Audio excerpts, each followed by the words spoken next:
Shut up. Stop talking. But I must talk. I must talk about The World Ends With You because this game gave me Persona vibes. But wait, this game came out in 2008. If you can't tell already, I'm being sarcastic. This game has its own style, its own type of thing going on, and I just really want to talk about it. So without further ado, let's just get straight into it. Brainwave, mainly cycle, got a high, can collect, select, show me your best, like crystal blisters, it's all over now, cycle cane, Yusuki, 90 more candy cane, cold cake, cold big freak, got a high kick, Mr. Twister, moist with blistering, take it up, step aside, see the one effects, as effects, think about of the moon, brainwave, mainly cycle, got a high, can collect, select, show me your best, like crystals, blisters, it's all over now, cycle cane, Yusuki, 90 more candy cane, cold cake, cold big freak, got a high kick, Mr. Twister, moist with blistering, take it up, step aside, to see the one effects, as effects, think about of the moon. The World Ends With You has been a game that I've always wanted to play for a very, very long time, and I've finally sat down and played it on the Switch. Now, originally it was on the DS, and I really didn't hear about the game until it was on, Kingdom Hearts. So yeah, the characters themselves really interested me, and I really just wanted to play the game because it seemed like it had a lot of life in it. In which it really does. It really has its own unique style of presenting itself, and I really, really like that aspect. You pretty much get introduced to the game just as being a 2008, Shibuya, and it's just really, really freaking cool like that, which, Persona doesn't really do that to an extent. Like, you feel kind of enthralled in the world that this game jumps you into with the characters themselves and just everything that's going on around the characters, because you can hear their thoughts when you scan them, which is a really cool addition in my opinion. Now, don't get me wrong, they're not always talking about something that you really care about or what's really pertaining to the game. It's still a cool feature nonetheless. And you want to talk about stylization in comparison to Persona, this game nails it right out of the park with just giving it its own tune. It's just so funky and just, it just has that, style that it just has when you're just playing through, going to stores, buying burgers, doing 10-pin, how the characters just act. It just has its own style that I cannot put my finger on it, but it just works out so well. Mix this in with the music. The music is a big factor in helping this be portrayed in the game, because it just blends in so well with the rapping, the funky rapping, the funky rock, the metal that sometimes plays. It all just blends in together really good, and it just sounds so well done, and I don't know if they'll be able to top it for the sequel, but this game did such a great job of doing it. And I know someone's probably thinking, when he's gonna say that gave me Persona vibes, the soundtrack, it being in Shibuya, whatever, but honestly, and this might come as a surprise, I think this game did it better than Persona 5 to get you enthralled in a world that conjugates to modern day Shibuya, at least in 2008. Just to clarify here, I'm not saying that, The World Ends With You is 1,000,001 times better than Persona 5, but what I am saying is how it kind of enthralls you in Shibuya, at this time, and how it makes you sort of explore, especially when the Reapers cap off a certain area, and then you get annoyed because they're still trying to figure out where to go.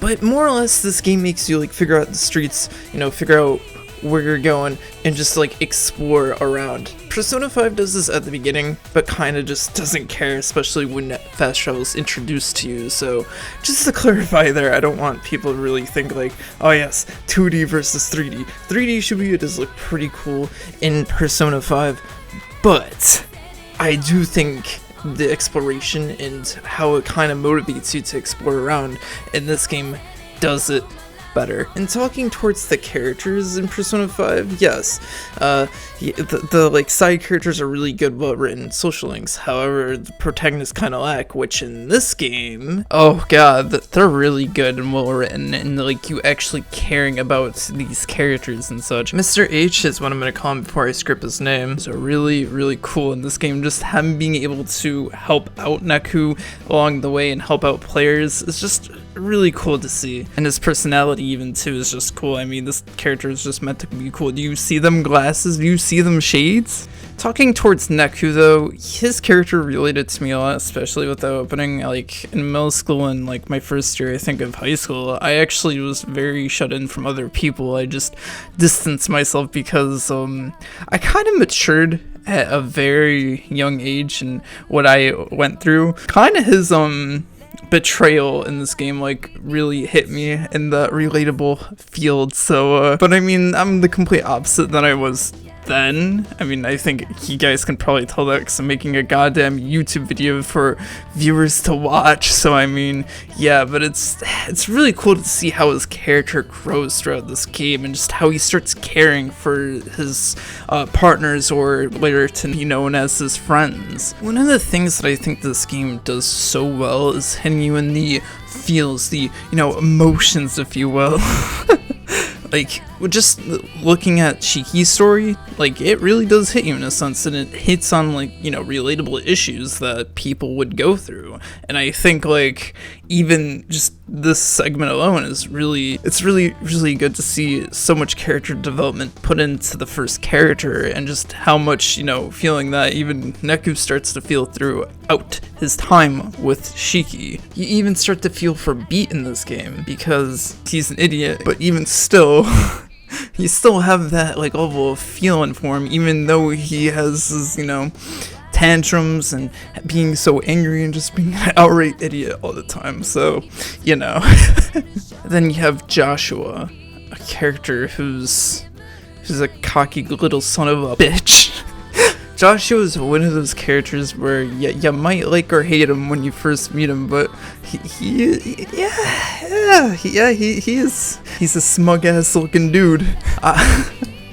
Would you trust this man if he looked at you like this? But Joshua is a key player in, you know, giving it Neku the trust that he needs to put into his partners, etc. And he's also spicy, so I'll leave it at that.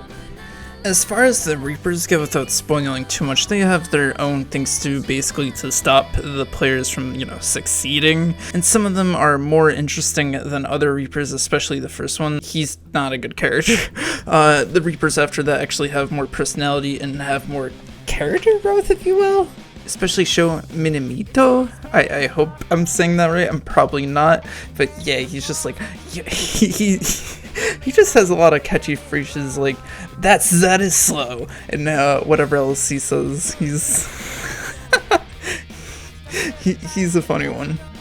As for the gameplay though, this will take a while to grow on you because of the fact that the Joy-Cons are absolute garbage to use in the Switch version.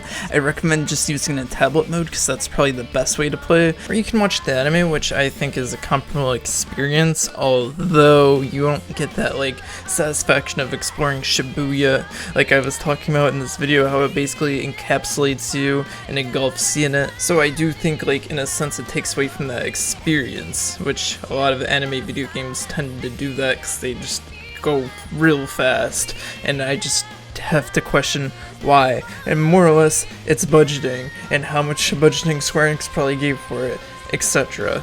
But in tablet mode, you feel like your arm's doing a lot of work because they're swiping all over the goddamn screen. So once you start like learning the combat, it really starts to get more fun, and then you kind of enjoy it, but it's still very annoying. You know what also pisses me off? Look at this. Just look at this. You see, you can move around with the D-pad on the, you know, the DS version. For some reason, they took that out of the Switch version. So for some reason, you just can't use the Joy-Cons in portable mode while also using the touchscreen.